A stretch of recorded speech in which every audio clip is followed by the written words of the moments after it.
জয় শ্রী হরি শ্রী বিষ্ণু নারায়ণ। সঙ্গে থাকুন। আজকের বিষয় খুব সুন্দর বিষয়।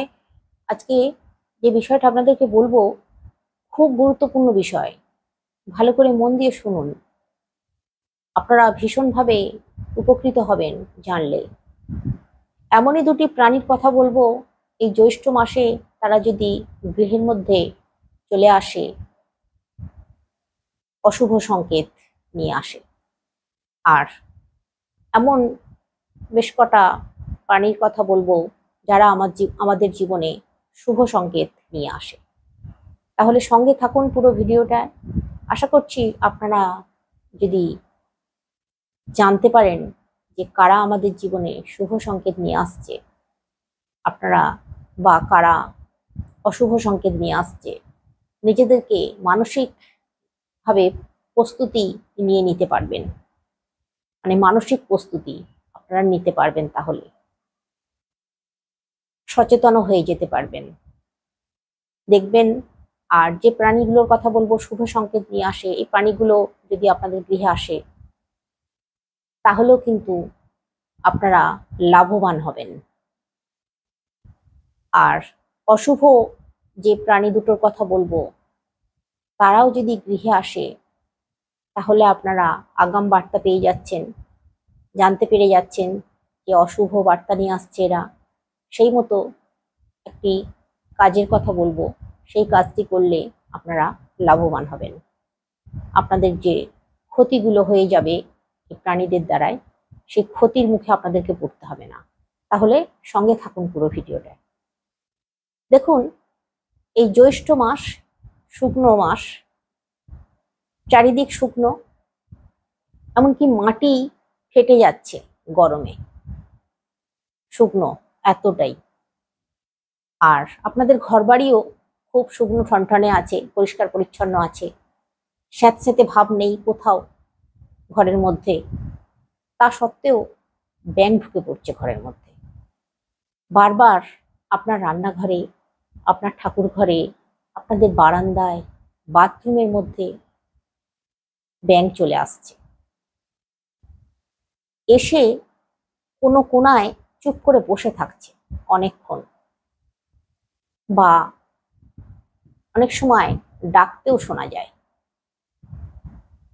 এই যে ব্যাঙ ঢুকে পড়া, এটা কিন্তু শুভ জিনিস নয়। আর ব্যাঙ ঢুকে একই জায়গায় বারবার চলে আসা মোটেই কিন্তু ভালো জিনিস নয়। কেন জানেন? অর্থের দিক দিয়ে আপনাদেরকে ক্ষতিগ্রস্ত আপনারা হবেন, আর শারীরিক দিক দিয়েও সতর্ক থাকবেন। শারীরিক অসুস্থতা বেড়ে যেতে পারে। মানসিক চাপ, টেনশন এগুলো কিন্তু বেড়ে যায় এই ব্যাঙের কারণে। মানে ব্যাঙ ঢুকে পড়ার কারণে বারবার ঢুকে পড়ছে। কদিনই পরপর লক্ষ্য করছেন যে একই নির্দিষ্ট সময়ে আপনারা দেখতে পাচ্ছেন ব্যাঙ। আপনারা যদি ওই রকম দেখেন ব্যাঙ ঢুকে পড়ছে, তাহলে কি করবেন? যেখানটায় ব্যাঙটা বসছে সেই জায়গাটায় আপনারা অবশ্যই গঙ্গা জল ছিটিয়ে দেবেন। তার আগে আপনারা করবেন কি, ওই ব্যাঙটাকে কোনো কাপড় দিয়ে বা কোনো পলিথিন কাগজ দিয়ে ধরে বাইরে ছেড়ে দেবেন, মারবেন না। আপনারা ঝাঁটা দিয়েও বের করে দিতে পারেন, যেটা আপনাদের পক্ষে সম্ভব সেইভাবে আপনারা বের করে দিন বাড়ির বাইরে। আর ওই জায়গাটায় আপনারা গঙ্গা জল ছড়িয়ে দিন। আর আপনাদের ঘরের কোণগুলোয় প্রত্যেকটা কোণে গঙ্গা জল ছড়িয়ে দেবেন। এই কাজটা করবেন। আর আমি আর একটা উপায়ের কথা বলে দেবো, আর একটা প্রাণীর কথা বলি, তারপর আমি সেই উপায়টার কথা বলে দিচ্ছি আপনাদেরকে। সেই কাজটা করলেও কিন্তু আপনাদের যে অশুভ অমঙ্গল জিনিসটা সেটা কেটে যাবে, আপনাদেরকে ক্ষতির মুখে পড়তে হবে না। কিন্তু ব্যাঙ দেখলে ব্যাঙকে বাইরে বের করে দেবার চেষ্টা অবশ্যই করবেন, যে আছে থাক কিছু হবে না এরকম ভাববেন না যেন। আর ভয়ও পাবেন না, ভয় পেয়ে গেলেও কিন্তু ক্ষতি। ভয় পাওয়ার কোনো দরকার নেই। আমি বিশেষ যে কাজটা করার কথা বলছি আপনাদেরকে, ওটা করবেন, কোনো অসুবিধা নেই, কোনো ভয় পাওয়ারও দরকার নেই, নিশ্চিন্তে থাকতে পারেন আপনারা। এরপর আমি যে পানিটার কথা বলবো সেটা হচ্ছে কেন্নাই, কেন্ন। এই কেন্ন বাড়িতে এই জ্যৈষ্ঠ মাসে গরমের সময়, বর্ষাকাল নয় শুকনো কাল, তা সত্ত্বেও কেন্নাই বাড়ির মধ্যে ঢুকে পড়ছে, আপনার দেওয়াল বাইছে, মেঝেতে বাইছে। এই প্রাণীটি ঘরের মধ্যে এলেও কিন্তু আপনাদের কিছু ক্ষতি হয়। যেমন আপনাদের কাজের অলসতা বেড়ে যায়, মানে অলসতামিটা ভীষণভাবে বেড়ে যায়। আর বেশ কিছুদিন শরীর ভীষণ ম্যাচ করবে, কিছু ভালো লাগবে না, খাবার দাবারেও একটু অরুচি আসবে। শারীরিক দিক দিয়ে কিন্তু ক্ষতি দেখতে পাওয়া যায়। দেখুন, এগুলো বাস্তবে দেখা যায়, বাস্তবে এগুলো ঘটে। আমি নিজে কিন্তু জানি, আর আমাদের সঙ্গেও এরকম ঘটনা ঘটেছে, তাই আমি বলতে পারছি। আপনারাও লক্ষ্য করবেন, আপনাদের মধ্যেও কিন্তু এরকম হবে। এই প্রাণীটা ঘরের মধ্যে এসে যদি দেয়ালে, মেঝেতে চড়ে, অবশ্যই দেখতে পেলে এটাকেও বাইরে ফেলে দেবার চেষ্টা করবেন, অবশ্যই। আর এই প্রাণীটি এলে আপনাদের উন্নতিতেও একটু বাধা আসতে পারে। তাই আমি যে কাজটার কথা বলছি, এই কাজটা করবেন অবশ্যই। আপনারা করবেন কি, আমি শুভ প্রাণীদের কথা বলবো, তার আগে আমি কাজটার কথা আপনাদেরকে বলে দিই। আপনারা করবেন কি, এক মুঠো তিল নেবেন, এক মুঠো তিল আর 7টা লবঙ্গ, একটু ধুনো নেবেন। একটা পাত্রে, সেটা পিতলের পাত্র হতে পারে, স্টিলের পাত্র হতে পারে, যে কোনো একটা মাটির পাত্রও হতে পারে, নেবেন একটা পাত্র। সেই পাত্রের মধ্যে এই সমস্ত জিনিস, মানে ওই তিল, ধুনো আর লবঙ্গ, এই 3টে জিনিস ওই পাত্রের মধ্যে জ্বালিয়ে দেবেন। কোনো কিছু দিয়ে একটু আগুন করবেন, তার উপরে ওগুলোকে দিয়ে দেবেন একটু একটু করে, মানে একেবারেই হপাস করে দিয়ে দেবেন না, একটু একটু করে জ্বালিয়ে দেবেন। ওটা জ্বলে যাবে, পুড়ে যাবে, গেলে আপনাদের ভালো হবে, কিন্তু জ্বালিয়ে দিতে হবে। আর ওই যে জ্বালিয়ে দিলেন, ওই জিনিসটা আপনারা জলে দিয়ে দিতে পারেন, পরে আর কি, পরের দিন ঠান্ডা হয়ে যাবার পর, অথবা আপনাদের কোনো ফাঁকা জায়গায় আপনারা ফেলে দিতে পারেন। এটা আপনারা করবেন। আর করবেন কি, নারায়ণের কাছে দাঁড়িয়ে আপনাদের বাড়ির ঠাকুরের স্থানে নারায়ণকে ডাকবেন, নারায়ণকে বলবেন, প্রার্থনা করবেন যে হে ঠাকুর, হে প্রভু, তুমি রক্ষা করো বিপদের হাত থেকে। বারবার আমাদের বাড়িতে এরকম ঘটনা ঘটছে, তুমি রক্ষা করো, তোমার শ্রীচরণে রেখো বলে প্রার্থনা করবেন, ঠাকুরকে জানাবেন। ওই যে কাজটা করবেন, ওই কাজটা করবেন আর ভগবানের কাছে প্রার্থনা করবেন, জানাবেন। আশা করছি আপনারা বিপদ মুক্ত হবেন, আপনাদের ক্ষতি হবে না।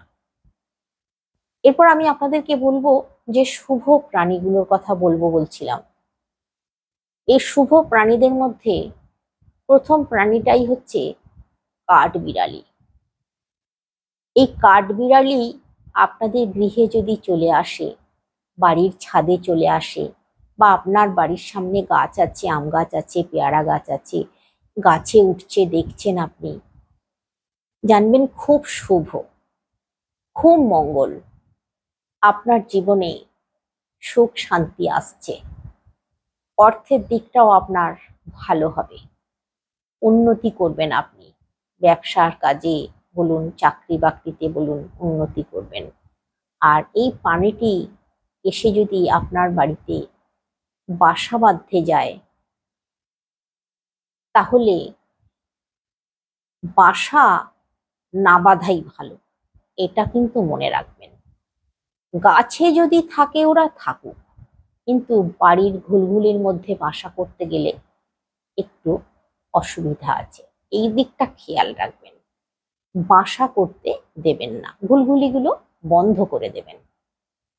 বাসা যদি করে ফেলে, কিন্তু তখন ভেঙে দেবেন না বা তাড়িয়ে দেবেন না, ওরা নিজেরা যখন চলে যাবে তারপর আপনারা ওই ঘুলঘুলি বন্ধ করে দেবেন। আর এদেরকে যদি আপনারা একটু খেতে দেন, এরা গম খেতে ভালোবাসে, একটু গমের দানা ছড়িয়ে দেবেন, খাবে। চালও খায়, চাল গম এরা কিন্তু খায়, এদেরকে চাল গম দেবেন, মা লক্ষ্মীর আশীর্বাদ পাবেন। তাহলে এরা যদি খায় আর যদি আপনি দেখেন যে খাচ্ছে, জানবেন ভীষণ শুভ, ভীষণ মঙ্গল। এরপর যে প্রাণীটা, একটা পাখির কথা বলব। এই পাখিটা সচরাচর কিন্তু সবাই দেখতে পায় না, এই পাখিটাকে সবাই জানে, সবাই চেনে, কিন্তু সচরাচর দেখা যায় না।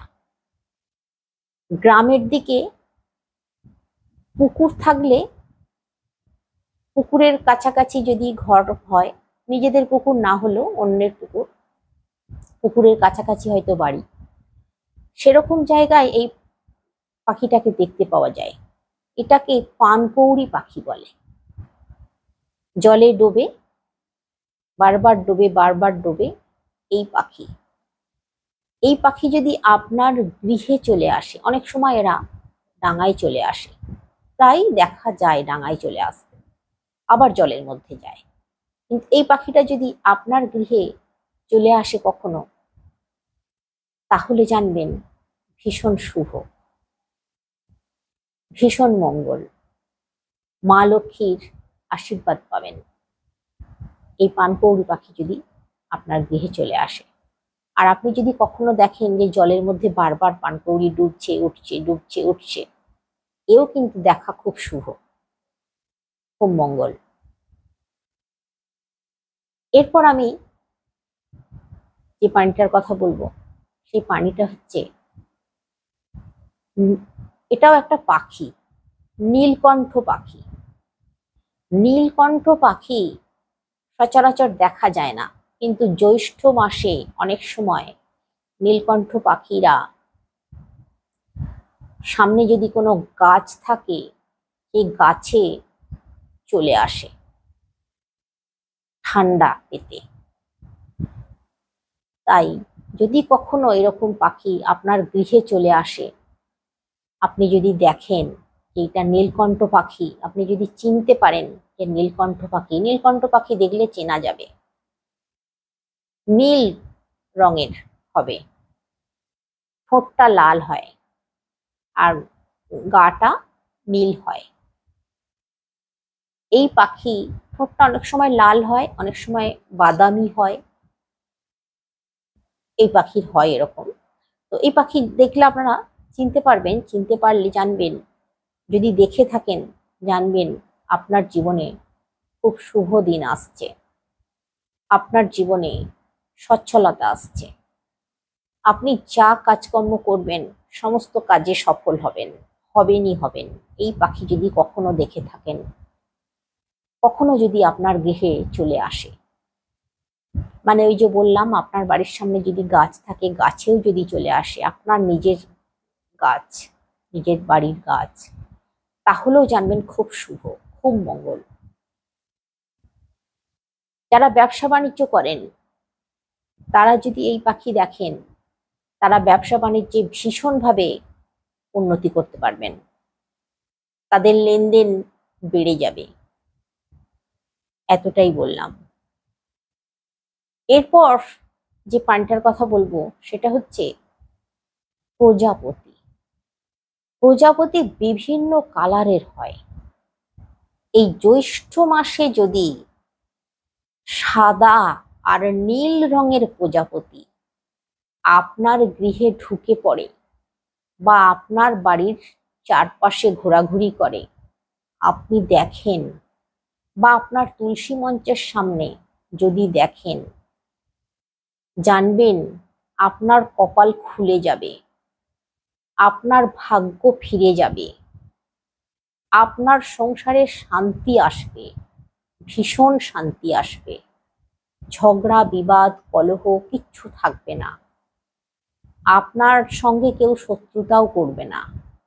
এই প্রজাপতি নীল সাদা এতটাই শুভ। যদি আসে কখনোই ধরতে যাবেন না, আসলে আসুক, যতক্ষণ থাকে ততক্ষণই ভালো, ধরতে যাবেন না, মারতে যাবেন না কখনো। আপনার জীবনে দেখবেন সুখ আসবেই আসবে। এই প্রজাপতি আপনার জীবনে সুখ নিয়ে আসবে, শান্তি নিয়ে আসবে। এরপর যে প্রাণীটার কথা বলবো, এই জ্যৈষ্ঠ মাসে কালো ভোমরা অনেক সময় কিন্তু দেখা যায়, আশেপাশে দেখা যায়, কিন্তু গৃহে ঢুকে পড়ছে কিনা দেখুন। জানলা দিয়ে, দরজা দিয়ে, ঘরের মধ্যে যদি ঢুকে পড়ে, ভোঁ ভোঁ ভোঁ ভোঁ করে, ভয় পাবেন না, বা কোনো কিছু দিয়ে আঘাত করতে যাবেন না। নিজে নিজে ভোঁ ভোঁ করে নিজে নিজেই চলে যাবে, যেখান দিয়ে এসেছে সেখান দিয়েই চলে যাওয়ার চেষ্টা করবে, চলে যাবেও। কিন্তু যতক্ষণ থাকবে ততক্ষণ আপনারা একটু সতর্ক হয়ে থাকবেন, কিন্তু মারতে যাবেন না বা কোনো কিছু দিয়ে আঘাত করতে যাবেন না। এই ভ্রমরাও কিন্তু খুব শুভ বার্তা আনে। ভগবান শ্রীকৃষ্ণের আশীর্বাদ পাবেন এই কালো ভ্রমর যদি ঘরের মধ্যে কখনো ঢুকে পড়ে। আর আপনাদের শরীরও সুস্থ থাকবে, দেখবেন আপনাদের মন মেজাজ সমস্ত কিছু ভালো থাকবে। আপনাদের অনেক সময় দেখা যায় কি, নিজেদের মধ্যে খিটখিটে ভাব চলে আসে, এই খিটখিটে ভাবটাও থাকবে না। আর এই প্রজাপতিও যদি দেখেন আপনার গৃহে আসে, বা এরকম আশেপাশেও যদি দেখেন ঘুরতে, তাহলেও কিন্তু দেখবেন মনটা শান্ত হয়ে যায়, মনটা আনন্দে ভরে থাকে, ভালো লাগে ভীষণ, আলাদা একটা অনুভূতি। তাই এই প্রাণীগুলোকে কখনো মারতে যাবেন না। এরপর যে প্রাণীটার কথা বলবো, সেই প্রাণীটা আপনাদের খুবই চেনা, কালো পিঁপড়ে। লাল পিঁপড়ে নয় কিন্তু, লাল পিঁপড়ে কিন্তু ভীষণ অশুভ বার্তা নিয়ে আসে। আবার লাল পিঁপড়ে যদি মুখে ডিম নিয়ে আপনার গৃহ থেকে বেরিয়ে যায়, জানবেন ভালো, শুভ, মুখে ডিম আছে, এরকম অবস্থায় যদি দেখেন তাহলে ভালো। কিন্তু লাল পিঁপড়ে চাক থাকা বা লাল পিঁপড়ে সারিবদ্ধ হয়ে আপনার গৃহের মধ্যে এদিক সেদিক ঘুরছে, মোটেই কিন্তু ভালো জিনিস নয়। কিন্তু কালো পিঁপড়ে সচরাচর দেখা যায় না। এই কালো পিঁপড়ে যদি আপনার গৃহে গোল হয়ে সারিবদ্ধ হয়ে কোনো কিছু খাবার খায়, এটা অত্যন্ত শুভ। এই জ্যৈষ্ঠ মাসে আপনারা কালো পিঁপড়ে দেখলে একটু চিনির দানা দিয়ে দেবেন, ওরা দেখবেন গোল হয়ে চিনির দানা খাবে, তাহলে আপনার জীবনে শুভ বার্তা আসবে। আপনার জীবনে সুখবর আসবে। এই কালো পিঁপড়ে এতটাই শুভ, তাই কালো পিঁপড়ে দেখলে যেন ঝাঁটা দিয়ে মেরে দিতে যাবেন না, এরা কিন্তু ভীষণ শুভ। এরপর যে প্রাণীটার কথা বলবো সেই প্রাণীটা হচ্ছে টিকটিকি। টিকটিকি তো সবার ঘরেই আছে, কিন্তু টিকটিকি ওরকম একটা আধটা দেখলে হবে না। টিকটিকি যদি আপনার ছাদে আপনি দেখতে পান এই জ্যৈষ্ঠ মাসে, এটা জানবেন খুব শুভ, খুব মঙ্গল। বা আপনার দেয়াল বাইছে টিকটিকি আপনি দেখলেন, জানবেন খুব শুভ, খুব ভালো। তাহলে আপনারা তো জানলেন এই জ্যৈষ্ঠ মাসে কোন প্রাণীগুলো শুভ, কোন প্রাণীগুলো অশুভ। সেই মতো আপনারা চলার চেষ্টা করুন, আশা করছি আপনাদের জীবনে মঙ্গল হবে। তাহলে আজকে আসছি, সকলে অনেক অনেক সুস্থ থাকবেন, অনেক অনেক ভালো থাকবেন শ্রীহরি শ্রী বিষ্ণু নারায়ণের কৃপায়। কমেন্ট করতে ভুলবেন না, অবশ্যই কমেন্ট করবেন, আপনাদের প্রশ্নের উত্তর আমি দেব, দিইও, সবসময় দেওয়ার চেষ্টা করি, আর দেবেও আগামী দিনে। তাহলে আজকে আসছি।